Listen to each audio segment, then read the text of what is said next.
Okay guys, welcome back to our channel, and we will continue like we've done. We've continued with the psychological disorders. So today we will talk about another category of disorders, which we call the anxiety disorders. Yes, it's important to point out here, like I always want to introduce, that for any good student that want to really give a detailed explanation, you should be able to tell us which type of anxiety that is normal, and when is anxiety said to be normal, and when, just like a behavior also, is anxiety said to be abnormal. We have done the general DSM-5 criteria, right? And now we understand that when you see a snake, I don't know your culture, I don't know whether you guys have snake as pet in your country, but in our country, like this place here, right, when you see a snake and you are not agitated or afraid, I think that is abnormal here. So it is expected biologically, right? Let's say, for example, you see a lion. Let me give respite to those that are not afraid of snake, right? So when you see such dangerous animals, for example, or you are facing a dangerous situation, you have this arousal by adrenaline pumping from your autonomic nervous system, pumping into your blood the fight or flight hormone, which prepares you either to fight or flight. At the point you see that snake, and at the point you see yourself, next moment you ask yourself, when did I get here? This is biology. This is our makeup. For example, you are also a student that have presentation for the first time or second time or third time, no matter, even your president, even all these your superstars that you see performing on the stage every now and then, the anxiety is always there. No anxiety, no preparation. No anxiety, you will not want to read, you don't want to be ready. In fact, you don't even want to mind if a trailer is coming, you just be walking. You know, that's why some of these persons that take Indian hemp, they have this altered reality, and if you don't help them to shout, they will not know that that car may be able to kill them, right? So what am I trying to say? Anxiety is part of life. Anxiety is very key to our survival. Anxiety is normal. Then when is anxiety said to be a disorder? According to DSM-5, we will look at them, but we should understand that, like we stated generally, when it has become maladaptive, when it causing that significant impairment to your social life, to your occupational life, to your academic life, at this point you don't want to go to class because of presentation. At this point you quit your job. Like I gave an example when I was dealing with the models of psychopathology.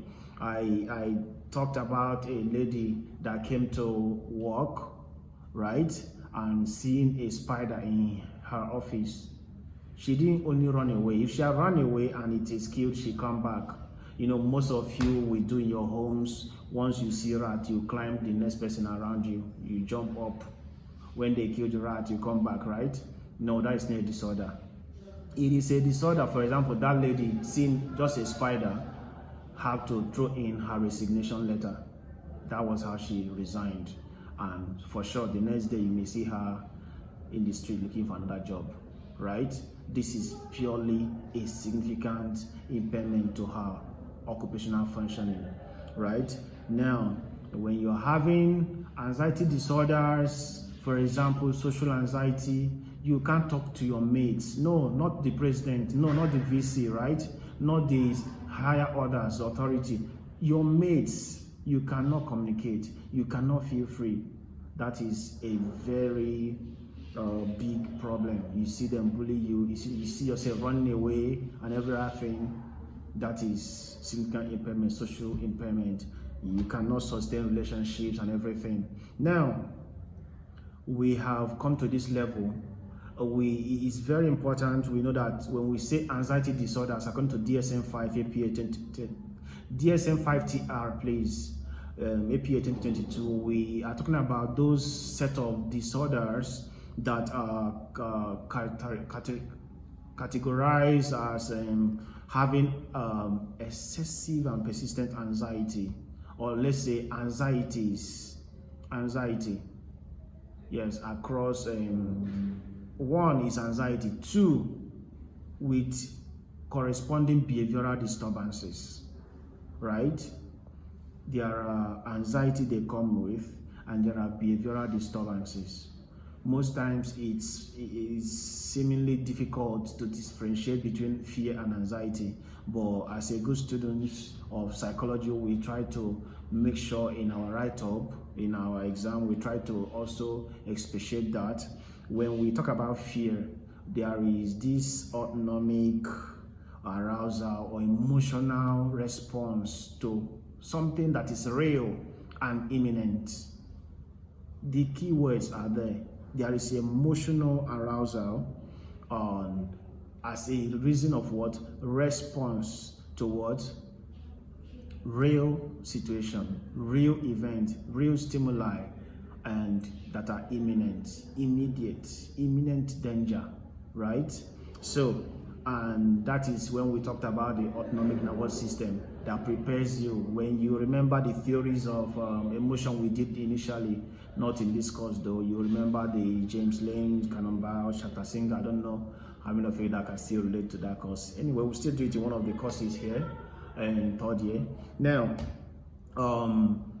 whereas fear deal with these imminent and real danger, anxiety is often an anticipation or apprehension about future danger.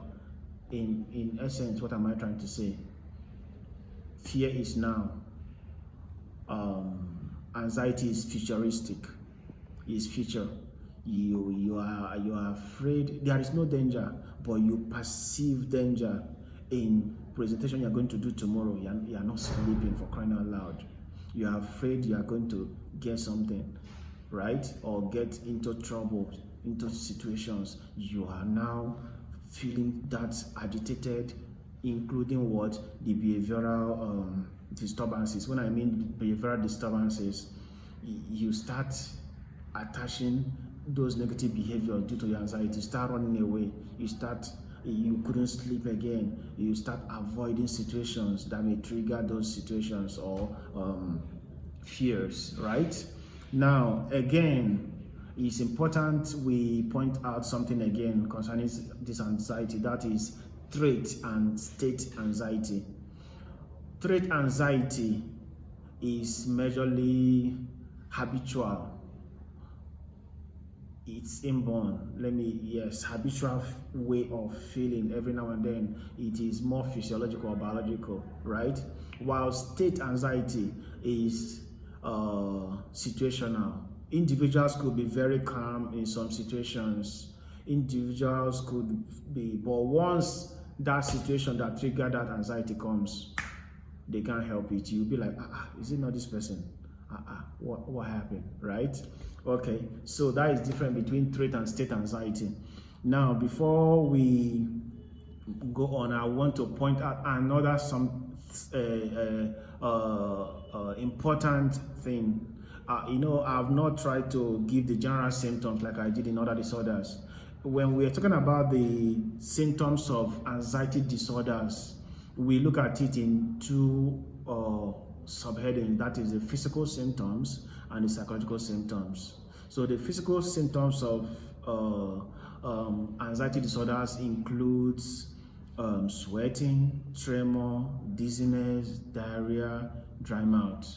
Yes, so that is the physical symptoms. And if, for emphasis, if I may reiterate, I have pointed out that when we say anxiety disorders, we are referring those situations or anxiety with maladaptive situations of anxiety and they are related behavioral disturbances that have proven to be causing significant impairment to social, occupational, and academic life. Now, after the physical symptoms, we have the psychological symptoms, which includes we have the fearfulness feeling of impending doom, irritability, inability to concentrate. We have insomnia, we have depersonalization, we have derealization, and distractibility. Yes, these are the psychological symptoms of anxiety. Now, we should also very expedient to point out or to note that when we say anxiety disorders, we have 8 types of anxiety disorder here. And how do we know which is which and how are they classified? Anxiety disorders are often classified by DSM-5 TR, right? According to the kind of object, feared object or situation that evoke anxiety. So when I'm talking about being afraid of talking outside, social situations, then that may be looking at social anxiety, right? When I'm afraid of something very, maybe something specific, we call it specific phobia or specific anxiety disorder. Then if I'm afraid, I'm worried about everything and nothing in particular but everything, that's what we call generalized anxiety disorder, right? So we'll take them one by one, but generally the 8 of them, the 8 anxiety disorders we have includes the generalized anxiety disorder. We have the agoraphobia. DSM-5 categorized them into these 8. Agoraphobia. The word agoraphobia is a Greek word meaning market. So when you are afraid of crowd, you are in that lane, yeah.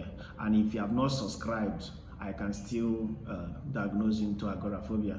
Please do well to subscribe, it's very important. And we have social anxiety disorders. We have specific anxiety disorders, the one I referred to, specific phobia. There are many of them. We have substance-induced anxiety disorders. We have selective mutism. We have separation anxiety disorder, and the last one is panic disorder. These are the 8 anxiety disorders we have. For further breakdown of some of these disorders, we will want to push it to the next video, and please, we'll be expecting that you subscribe and like and share with your friends, and God bless you. See you in the next video.